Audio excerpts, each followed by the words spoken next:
Welcome back to Mark Holbut's vlog, everyone. Thanks for joining in on this absolutely magnificent day. Today I want to talk to you about some great things that are going on. Firstly, one of my parts actually came in. I know we've been waiting for quite some time. It's been probably a couple of months, but one of my modifications parts came in for the Jag F Type. We're going to be installing that later on, or we're going to try to install it. And I've done a lot of research, so hopefully I can share some of that information with you guys as we go along. But as well, on top of that, I got a call from a buddy who has a handle on a Hypercar. That's right, not a supercar, a Hypercar. We're gonna go take a look, jump in the Jag, go take a drive on down there and see what this car is all about. And I wanna share some of the statistics and some of the specs with each and every one of you, give you an up-close look at this very, very expensive car, probably worth in the range of $2 to $3 million. I want to show you that car. It's an absolute beast. So I got to share that moment with you. So let's fire up the Jag and go for a ride.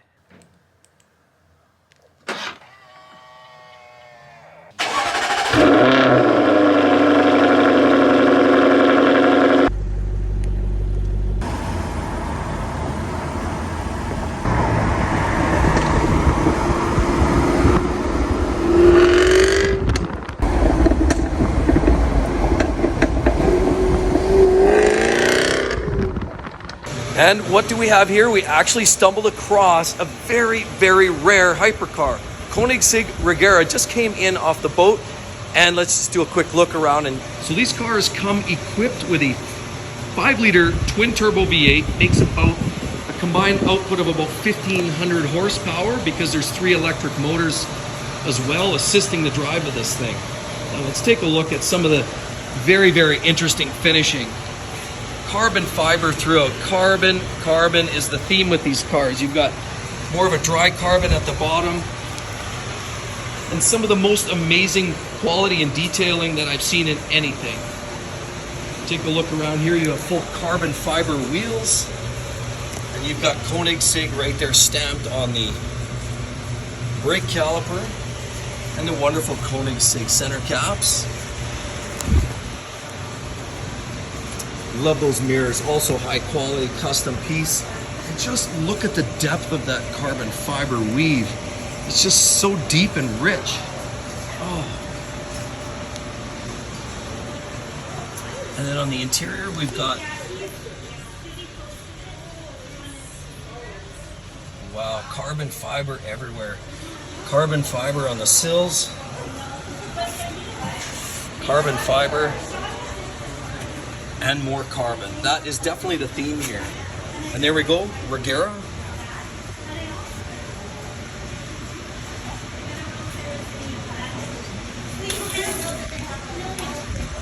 And of course, it's a plug-in hybrid, so it's not quite your Toyota Prius by any stretch of the imagination. And you've got that detailed. I don't even know what to make of that. I don't even know what that's unreal. Just get a quick glimpse in the engine compartment here. Koenigsegg. And more carbon.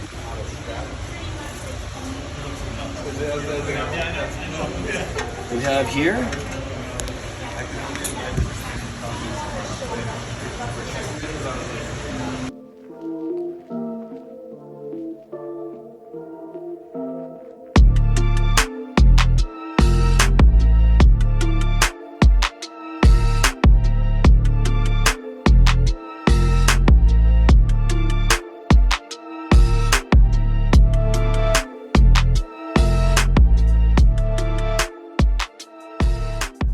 So what did you guys think about that Koenigsegg Regera? It was absolutely spectacular.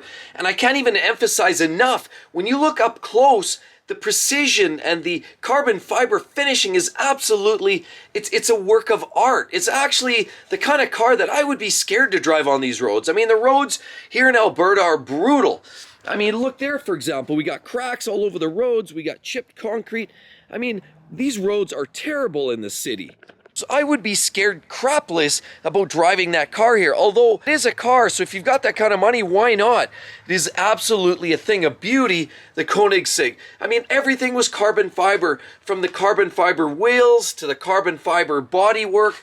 Everything inside was carbon fiber. The car is an absolute work of art, and I just couldn't look at it enough. It was just a thing of beauty. So be sure to drop a line. I want to hear if any of you guys have had a chance to go for a drive, ride one of those, or even experience one just by the visual, by popping your head in the door. I'd love to hear it below because, again, these things are worth looking at and they're worth experiencing in any way or shape or form. Whether it's just sitting there on the side of the road like I got to see it, or whether it's actually driving it or even riding in the passenger.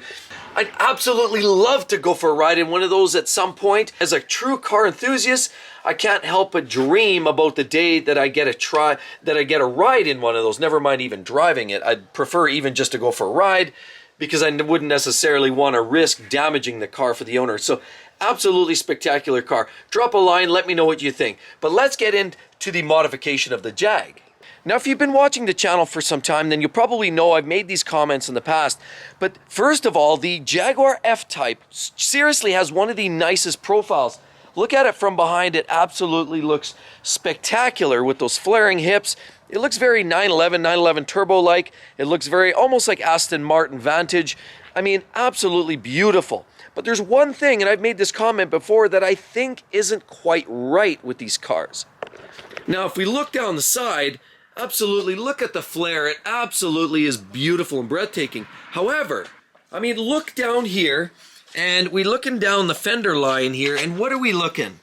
We are looking at a whole lot of space between what I see as, being flush. Now, I don't think you want these wheels to be totally flush, because if you have that, you have a risk of peeling the fender. So people that space these wheels out to the point where it's pretty much flush, even though there's the articulation of the suspension, there's a chance that you grab the inside lip. And there is definitely a lip in there, and you definitely don't want to grab that lip and peel that down. That would cause you a whole lot of heartburn and heartache, and it just wouldn't be a very, very good day for anybody if you pulled that down. I mean, being that everything's pretty much all aluminum on these cars, that would be a bad news story. However, I do believe that these wheels do need to come out. I think, the way it looks right now, coming back here, if you get a glimpse, I mean, it doesn't look bad, but I've always found these wheels to be a little bit sucked in too far. And the same thing goes with the front. I mean, looking at the front wheel, I mean, I pull this in right in tight, and you'll notice the wheel is in almost just too far. I mean, there's argument for the ride height too, but I don't want to mess with the ride height so much right now. And you'll see the clearance is very, very minimal, so I don't want to risk and mess with that because, I mean, I've got to back my car down, and I don't have a nose lift on the Jag, so I don't want to scrape it on the sidewalk every time I go down or come up. So even though I do feel that the look of these cars is just a wee bit on the high side, I don't really want to mess with that because I don't have a nose lift like the Lamborghini did, where you could hit the button and you could rise it a couple of inches. But I do, in fact, want to do something for this because I do believe that wheel is pulled in too tight. I mean, if you look at that right there, see? Too much space, in my opinion. This wheel could come out. In my opinion, this wheel could come out a little bit. I would say probably a ½ inch there, as well as I would say you could probably bring it out a ½ inch at the back. So let's do that. Okay, so let's go see the parts that came in. Let's go, come on. So down in here, we got a box of goodies. What did we get here, guys? Look at this. We have a set of spacers that just came in. And these are going to go on the F-Type right away here. This is what we're going to do. These are actually not spacers. They're called adapters, and I'll explain why that is here shortly. But I want to show you, I'm going to install these briefly and show you kind of how it all goes together. I'll share some of the details because it's very important, some of these things that you do and you don't do. Otherwise, you could make a mess of this whole situation. So here's a set of spacers. This is one side. I've got a 15mm spacer and a 17mm spacer. The 15 I was going to put on the front, and the 17 is going to go on the back of the car. Now, of course, as I say, they're not spacers as much as adapters because they've got studs, and that's very, very important. And the reason that's so important is because if you go with just a spacer, the studs on the factory wheels, hubs, aren't really long enough technically to be safe. So by the time you put your wheel on and then you put the nut on, it's almost unsafe if you go beyond, say, about a 3, 4, 5 mil spacer is kind of maximum. Don't take my word for it. You guys have to be safe and sound. Please do your research. Don't take my word on the 5 millimeter thing, but there is a requirement that you have X amount of threads that the nut engages on, because if you don't have all those threads, if you don't have so many threads minimum, then it becomes unsafe and the wheel could actually fall off, and that would be catastrophe. That would be a serious catastrophe. So again, please do your research before you engage in buying spacers and all of those kind of things. But I did in fact buy these wheel adapters because they include a longer stud. And there's some other details around that, and I'll explain as we go. Let's check it out. All right, so first thing is I've got my low profile jack. As you can see, this one contours down because this plastic work is so low. But you know what? Right there, as you can see underneath, I'm going to jack it on that point right there. There's a frame piece there, and I'm going to use that. I'm going to use a puck so I don't damage any metal under there, but essentially that's where I'm going to jack it. And then I'm going to use a jack stand as well further back, but all on the cross members. You never, ever, ever want to jack on plastic or anything that looks like it's non-structural, because you will damage it. And especially with aluminum, yeah, you know, it's going to be big bucks. So be sure that you're always doing it on like that hard, ugly structural steel, usually at connection points where you can see there's 2 or 3 connections or it's all bolted together. That's where I'm going here. So I'm going to jack it up, and I'll use a jack stand as doubling.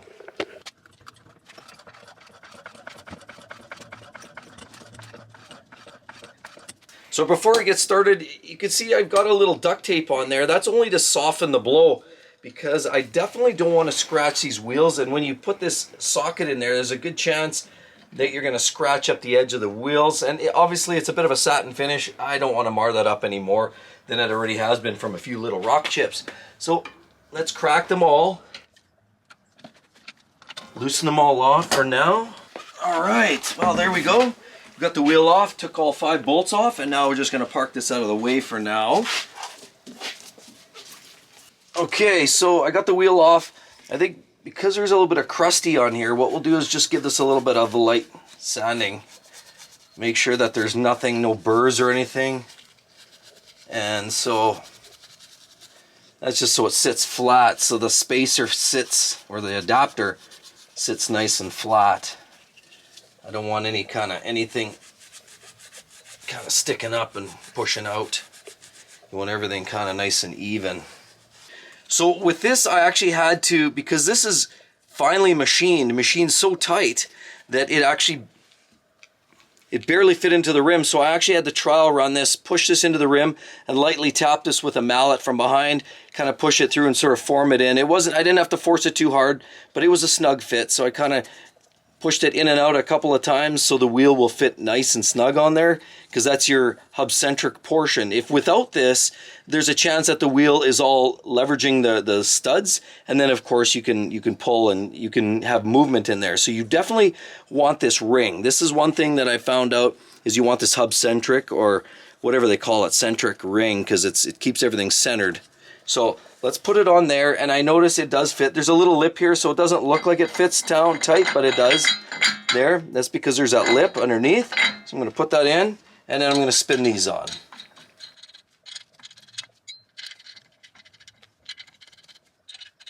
The other thing, of course, I think most of you already know, but you always want to go in a cross pattern, otherwise you can get kind of torquing, and you can actually get flex in the disc if it is a thin enough disc. So we'll go across there, we'll go here, we'll go up to here, get this snug down, and then we'll do this one, and then we'll do this, and we'll repeat it with the ratchet now as well. So there's a very important piece to this equation is, of course, we're looking at the blade wheel. How do you know that? Well, we've got the carbon fiber blades. And it's very important, if you've got the blade wheel like this, you've got more flexibility. In other words, you'll notice, so once you get these studs on here, you've got these sticking out here so far. These are the factory studs off the hubs. They actually say in the manual, actually the instructions for these spacers, is you need to grind some of this nipple off because it won't fit. Let's just show you on the backside. A lot of wheels don't have this space allowed, but on these blade wheels you have this. So you're able to, that's your relief pockets for these studs over here. So they'll fit right in there, or they should fit right in there. I haven't tried it yet, but that should fit that. And only with the blade wheels. So let's give this a try and see if it'll work. All right, let's try it. Yeah.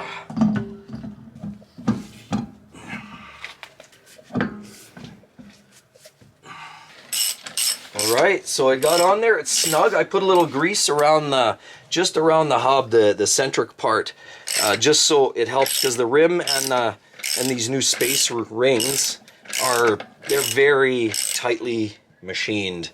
So there's not a lot of flex in there, but let's put this on here. This would be the security nut. This is the anti-theft one. And then we'll take that off. We'll snug these all down. And then we'll check, make sure it's flat. Do both on the same side. And then we'll make sure that the car rolls smoothly and make sure that there's no hobbles and wobbles.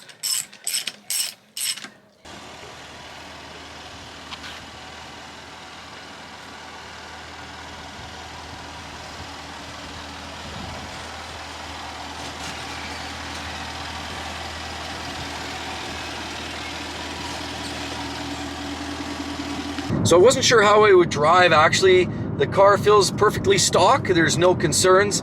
I know one thing, if you don't get the hub centric, sometimes there's spacers that don't have that centric concentric ring. That does potentially allow the wheel to move around after a while. So there's no vibration. The car feels perfectly stock. I've seen on forums a lot of people as well talking about, does putting spacers have an impact, a negative impact on your rear differential? Like, can you fry your differential or any of that? And in short, the answer is no, because you're not changing the rolling resistance. The way that you would have a negative impact in doing that really would be going with a taller wheel or something like that, or a drastically shorter wheel. But changing that rolling diameter can have an impact. It's electronic diff, so obviously it's smarter than me for sure, but it does have it can burn out. So you've got to be careful in changing your wheel sizes and how that looks. The other thing is having a different size of wheel from the front and the back. For example, you have baldies up front and maybe a brand new slicks on the back. That differential can actually create problems too on some vehicles. But for the most part, the big thing is, are things consistent all the way around?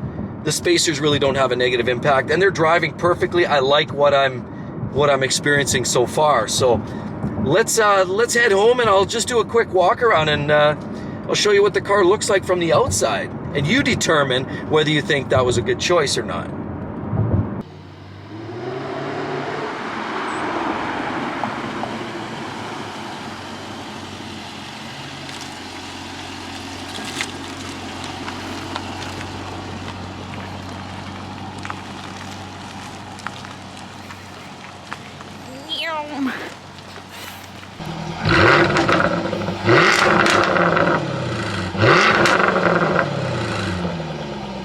Well, I've got to say, I'm very, very much impressed with the looks. I think that definitely gives it the right look for sure. Some would argue that the car still sits a little bit high, and I wouldn't necessarily disagree with that. But the problem is, it's like I said before, you have that scenario where you've got to clear curbs and things, and we don't have great roads for it. We also don't have a front nose lift on this car like you get in a lot of Lamborghinis or Ferraris. If I had the nose lift, I'd probably drop it. But the fact of the matter is I don't have a lift on the car, so I have to kind of make it functional for daily use. After all, this is my daily car. But, I mean, what do you guys all think about that? I mean, look at this. What do you think? I mean, look at the flush of that. That is absolutely beautiful. Right there. It's almost perfectly flush. I'm definitely going to say that was the right way to go. I went 17 millimeter spacer on the back, and I went 15 millimeter on the front. And I definitely have to say that is definitely the right balance. Really, really looks sharp. And of course, it looks great from the sides as always. But looking at it from the front quarter here, same story. Definitely looks great. I mean, it definitely just fills it all in. It looked a little gimpy before. Now in retrospect, when I actually changed it, I did the one side and then I compared it to the other side and it looked kind of gimpy. So I definitely have to say, definitely one of the best modifications that you can do for the F-Type, just to give it that extra beefy look, especially when you're looking at it from behind, where it really becomes more obvious. And there it is. Like, it absolutely looks absolutely impressive. I love the looks. Now it's got the right squared off stance. What do you all think? Did I make the right move? Is that the right look for it? I definitely want to say, if you're going to do the same thing, if you don't have the blade wheels and you're doing the same thing, be sure you're gonna have to do some grinding and finishing of those bolt ends on the factory bolts, because it doesn't fit behind the wheel and you have to have everything square and flush. Otherwise it's not gonna ride right. But honestly, this is a great mod. Drop a line. I'd love to hear from each and every one of you. What are you thinking? And hope to see you guys real soon. Catch you then. Bye-bye.